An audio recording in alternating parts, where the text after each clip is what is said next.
Hey friends, this is Dolynny TV. Welcome aboard. Thanks for being along for the ride this evening as I'm going to try and answer to what I can in terms of what I know, right? I'm not going to sit here and pretend I know more of a situation than I do when it comes to former Edmonton Oilers head coach Jay Woodcroft. Now you might ask, why are we talking about Jay Woodcroft? He's no longer with the Oilers organization.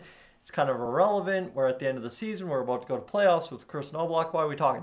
Well, I just want to take an opportunity on a quiet Sunday afternoon while we await the Philip Broberg news to talk about the most asked question I have gotten this season when it comes to the Edmonton Oilers, the most right facts, frequently asked questions, and that would be one about Jay Woodcroft and what's next for our former head coach. Friends, before we get there though, if you are new to the channel, I encourage you to hit the subscribe button here on Dolynny TV. You've heard the spiel before if you're a regular viewer. You've heard the spiel once or twice if you've tuned in before. I want you aboard for the Edmonton Oilers playoff run, right? It's going to be a magical time of year. It has been the past 2 years, and I'm looking forward to having you along for the ride here in a third go-around. But as we get set up for the LA Kings, one thing will be different from the past 2 seasons. That is, if it is the LA Kings, but even different from last year if it is the Vegas Golden Knights. That in, Jay Woodcroft is not the head coach of the Edmonton Oilers this year. He was fired back in November and has since kind of mulled around the edges of the NHL. You really haven't heard much about him, right? I think in terms of speculation, there hasn't even been that much about Jay Woodcroft. And I think that is due in part to how things went for Jay Woodcroft as Edmonton Oilers head coach, right? You got to remember it was all a whirlwind for Jay Woodcroft. He lands in Edmonton following a great couple of years in Bakersfield as the head coach down there. Lands in Edmonton following the fall apart of the Dave Tippett Edmonton Oilers. Comes in, the Oilers roar to success under Jay Woodcroft, get into the playoffs. That playoffs in 22 were wild, right? The LA Kings series was a team that was supposed to go in there with good expectations, really underachieved through the first 5 games of the series, then took 6 and 7, and now all of a sudden you got the Battle of Alberta. That's a highly emotional one. We still failed to win game 1 of the next series. It's another wild hockey game in game 1, and the Oilers kind of clean up shop there in 5 games against the Calgary Flames. You then go against the Colorado Avalanche, which you've got a rookie head coach who is not even a full season in realistically, only a half season in, and goes in to play the juggernaut Colorado Avalanche that went on to win the Stanley Cup with star defenseman Cale Makar, obviously Nathan MacKinnon, who that year was not going to be denied, and the other various cast of the Colorado Avalanche that made that a very good hockey team. So Jay Woodcroft, right, goes very deep into the playoffs, 4 games into the third round in his pro debut as head coach, and then comes in, gets prepared for his first offseason as Oilers head coach, comes into a situation where the Oilers don't have much cap space. They really can't afford to go swinging for the fences or get anyone really special. The Oilers come in, kind of, right, out of the gate.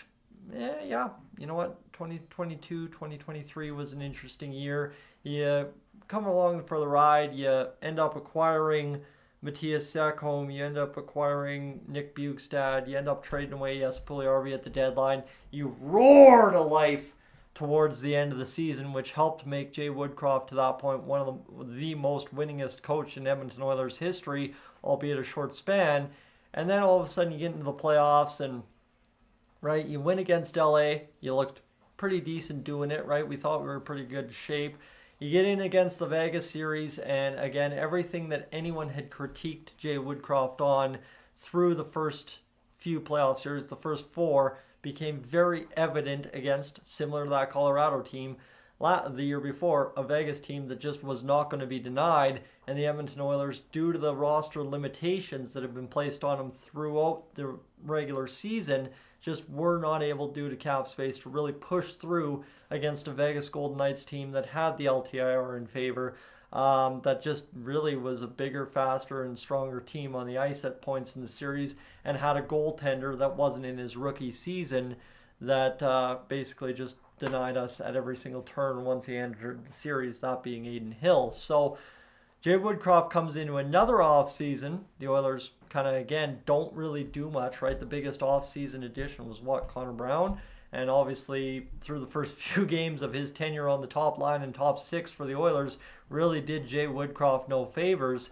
And in part, you also had a new big boss in there that obviously had his goals for the team and his vision of what this Oilers team was going to be, as Connor McDavid's former agent is on a quest now to win the Stanley Cup for the Edmonton Oilers and his former player, Connor McDavid. So now all of a sudden you had a bad mix of kind of new management that might not, as I mentioned way back before the season started, might not favor Jay Woodcroft long term.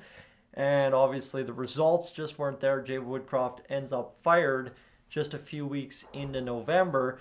And right away, I think the speculation about Woodcroft became, ooh, that was sudden. Wow, that was tough, right? That was very tough, right? I've kind of laid the groundwork here for all this.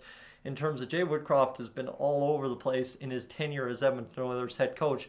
Very successful. Chris Knobloch's been even more successful, albeit an even smaller sample size.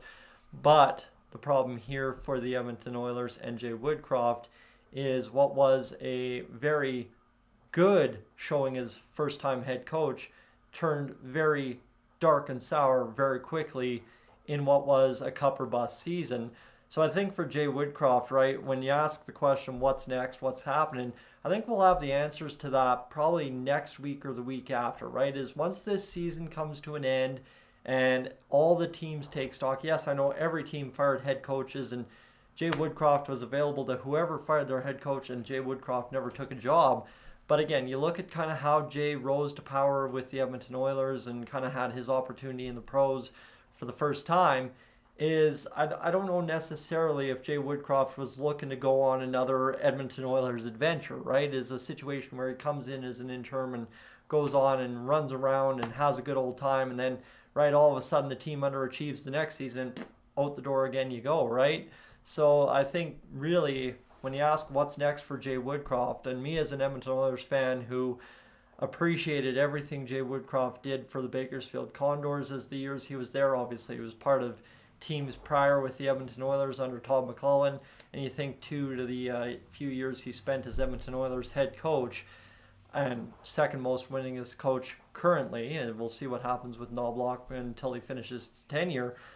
But the tough part is I just want to see him find that stability, find that kind of place that he belongs longer term, because Jay Woodcroft is what he showed under the Edmonton Oilers is a head coach that can succeed while coaching superstar players, as well as kind of building a system that allows the team to win within a dynamic, right? And I don't know if Jay Woodcroft long term is always going to be an 11-7 coach or whatever the dynamics happen.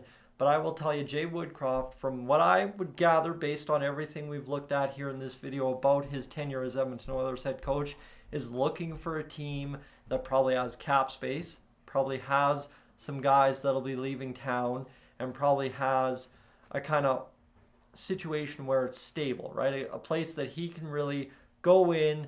There's no big animosity within the organization where they're firing this guy, firing that guy, right? They've got an established general manager. They're looking for now an established head coach to grow and build the team, or else maybe just take over a team that's in the middle somewhere and just needs that next step, and Jay Woodcroft capable of providing that. But you look at it, he definitely wants a team based on, I'd say, what he experienced in Edmonton, where he can kind of help build the roster, because in his 2 years in Edmonton, well, 3 seasons, parts of, didn't get to build the roster back in the year he took over from Tippett.